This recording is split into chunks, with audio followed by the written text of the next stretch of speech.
Bonjour, ben, ça va bien. Je suis contente d'être là. Je suis aussi contente de pouvoir travailler, de faire des choses et de ne pas être confinée. Et du coup, je pense aussi beaucoup aux étudiants qui sont chez eux sans pouvoir sortir.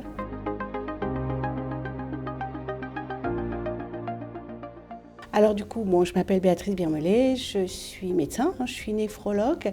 Actuellement, j'exerce plutôt en hospitalisation à domicile, donc chez des gens à domicile à mi-temps. Et l'autre mi-temps, je dirige l'espace de réflexion éthique, région Centre-Val de Loire, et je fais aussi les enseignements en éthique.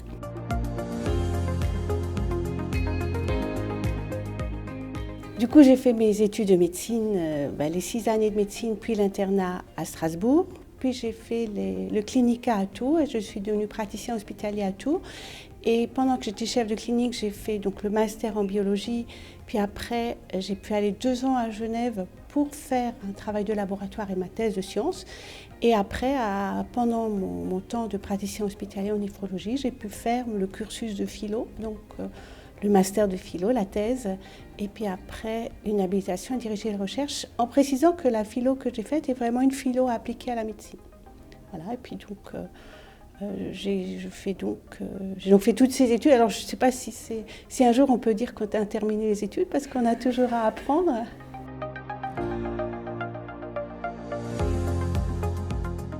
Alors ce qui m'a poussée à faire de l'enseignement, c'est en fait la découverte de l'éthique. C'est-à-dire que finalement, pendant que j'ai fait 2 ans de laboratoire à Genève, j'ai découvert la réflexion éthique. Et en revenant à Tours, j'ai dit, voilà, c'est ça que j'ai envie de faire. Et comme à ce moment-là, on commençait l'enseignement, on m'a demandé de faire l'enseignement en éthique. Et puis, comme je me sentais quand même pas tout à fait apte et compétente et avoir toute la démarche pour ça, j'ai fait le cursus de philo. Et du coup, l'éthique est vraiment issue pour moi et du cursus de philo et de l'expérience clinique. Et du coup, j'aime beaucoup cet enseignement parce que ça fait vraiment partager un vécu qu'on peut appliquer au quotidien, mais aussi une réflexion qui redonne du sens, qui nous aide à faire ce qui doit être fait.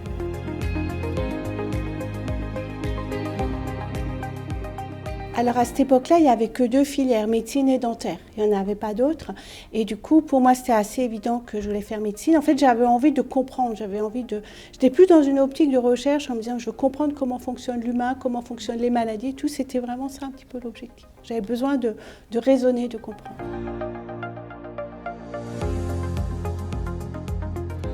Alors mon métier actuellement, c'est vraiment de la clinique. Donc je vais voir des patients chez eux.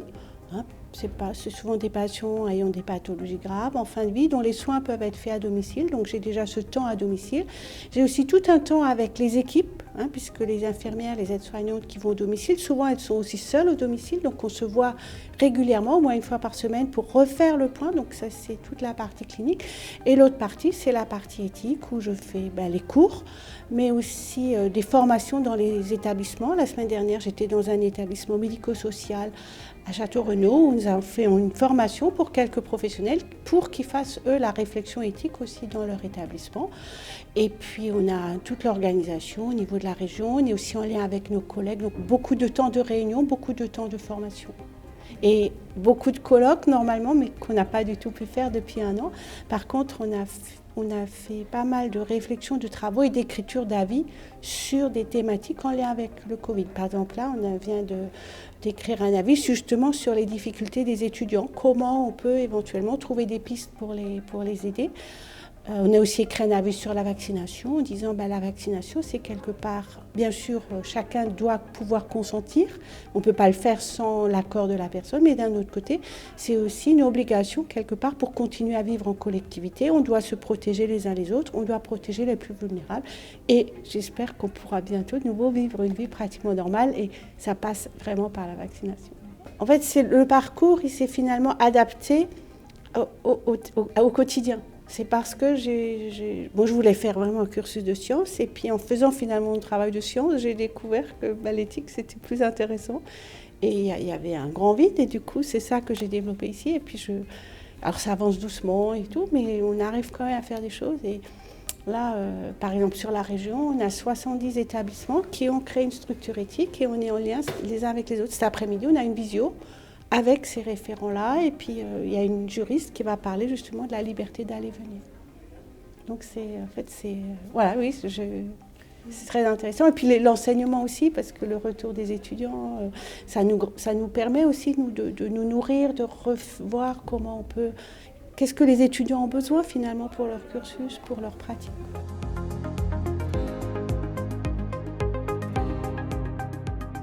Une semaine type, du coup, par exemple cette semaine, j'ai fait quelques visites à domicile chez des patients qui avaient des soucis. Il fallait adapter des traitements, il fallait être aussi avec les proches, parce que c'est les proches qui sont au domicile avec le patient, donc il faut aussi les accompagner eux.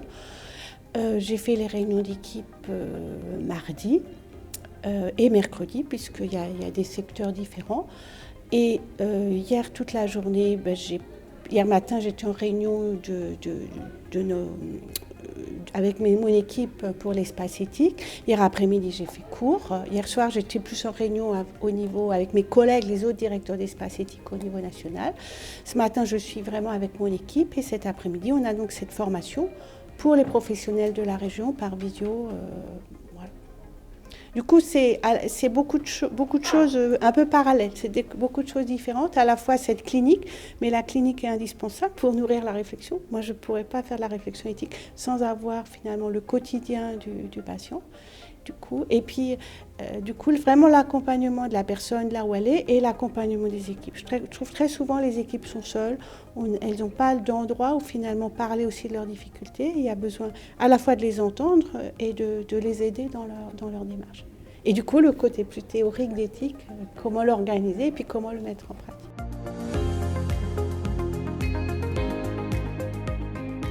Voilà. Donc en fait, l'enseignement, il y a bien sûr l'enseignement en médecine. Donc c'est la première fois qu'on a fait un enseignement éthique en première année, donc en PASS. Sinon, on a les enseignements en troisième année. Il y a 6 heures d'éthique en troisième année. Et le cursus UERSH, c'est-à-dire donc les modules d'éthique. Il y a aussi des modules qu'on fait en collaboration avec l'histoire. Et la possibilité ensuite, pour quelqu'un qui a envie de faire un cursus éthique, de faire un stage, un mémoire et une soutenance. Et du coup, il peut valider une équivalence de M1. Donc c'est pour les personnes qui veulent faire un double cursus, un peu comme moi j'ai fait, sauf que moi je l'ai fait vraiment sur le tard. Et là, l'idée, c'est de le faire très tôt.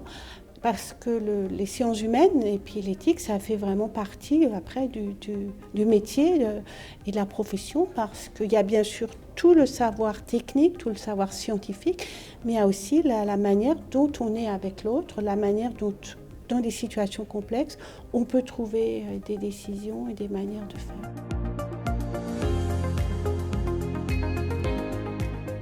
Non, donc il y a les cours en PASS, il y a les cours en L3, il y a le cours URSH. Après, je fais cours en orthophonie.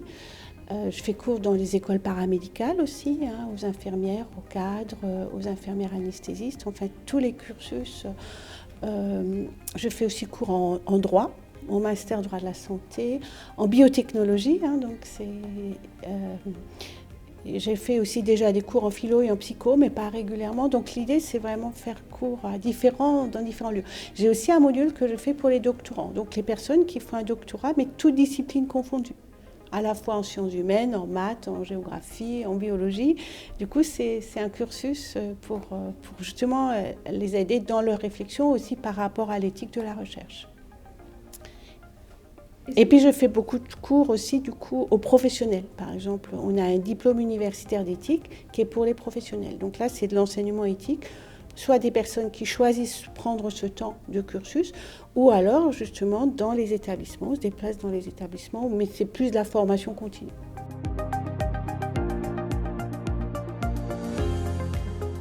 Je pensais à une anecdote. J'étais toute jeune interne. Et c'était en réanimation, mais c'était le premier ou le deuxième jour. Et j'avais un patient qui n'était pas conscient, et où le scope sonnait, et puis il n'y avait plus de tracé. Le tracé était plat à l'électrocardiogramme. Et donc je me suis précipitée, j'ai appelé le secours, j'ai commencé le massage. Et puis quand mon chef est venu, il a dit « non, c'est une électrode qui s'est détachée ». Et du coup, je me dis, voilà, il faut d'abord regarder le patient, là il n'était pas du tout en arrêt cardiaque, avant de faire quelque chose. C'est le premier contact, il est d'abord le contact avec une personne avant le geste technique. Après, je m'en suis toujours souvenue et puis J'ai jamais massé un électrocardiogramme plat.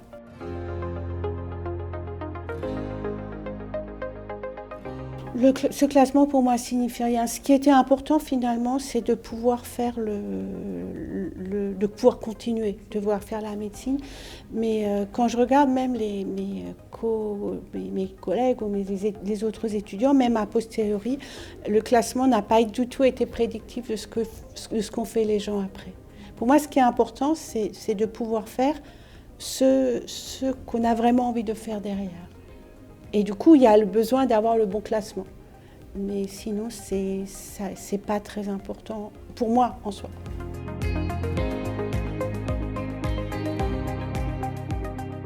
Alors mon parcours éthique a vraiment changé ma pratique. C'est-à-dire qu'avant, on était dans une idée vraiment finalement, on était le sachant, on essayait de tout faire pour que le patient accepte ce qu'on voulait faire. On était plus dans une démarche vraiment beaucoup d'éducation thérapeutique, mais en voulant absolument que l'autre rentre dans le cadre, et puis parfois ça allait pas, et puis c'était agaçant. Et le parcours éthique m'a vraiment appris, maintenant finalement on est dans un travail de collaboration, et la personne qui veut pas, on va pas l'obliger à faire, elle a aussi le droit de choisir. Donc bon, c'est juste un exemple, mais du coup ma pratique m'a vraiment modifiée en disant voilà, on doit faire bien, comme quelque chose qu'on décide avec le patient et pas comme quelque chose que nous on décide pour le patient. Et le patient qui ne veut pas, on ne l'abandonne pas. On fait aussi avec lui en fonction de ce qu'il accepte. Donc vraiment de quelque part réfléchir autrement la relation. En finalité, ça ne change pas grand-chose parce que au niveau suite pour le patient, mais ça change vraiment quelque chose dans la collaboration avec le patient. Et quelque part, on culpabilise moins, ça redonne du sens à ce qu'on fait. Et là, ça m'a vraiment modifié ma pratique.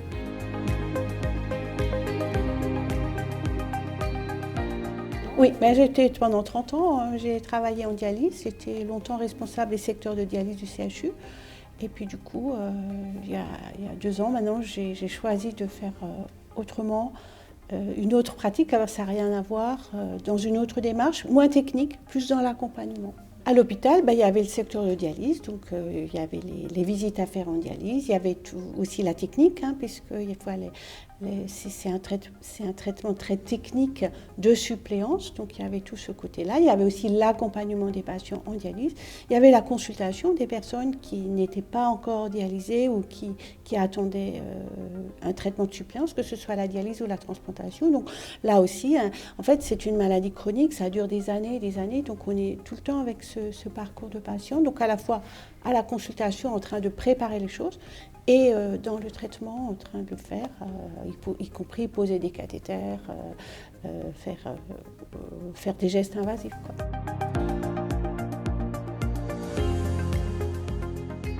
Le message que j'aurais envie de dire, c'est vrai qu'il faut vraiment travailler pour arriver à faire la filière qu'on voudrait faire. Mais il ne faut pas oublier que ce qu'on fait doit avoir du sens. Donc pas oublier de temps en temps de se projeter en disant finalement si aujourd'hui j'apprends telle anatomie ou telle biologie, c'est parce que derrière, un jour j'en aurai besoin dans telle ou telle situation. Donc pas d'être que dans l'apprentissage, mais toujours essayer de trouver du sens parce qu'il n'y a que ça qui permet d'avancer et qui permet de faire les choses sereinement. Mais c'est vrai qu'il n'y a pas trop de choix, il faut vraiment travailler pour arriver à la filière. Mais jamais oublier la finalité.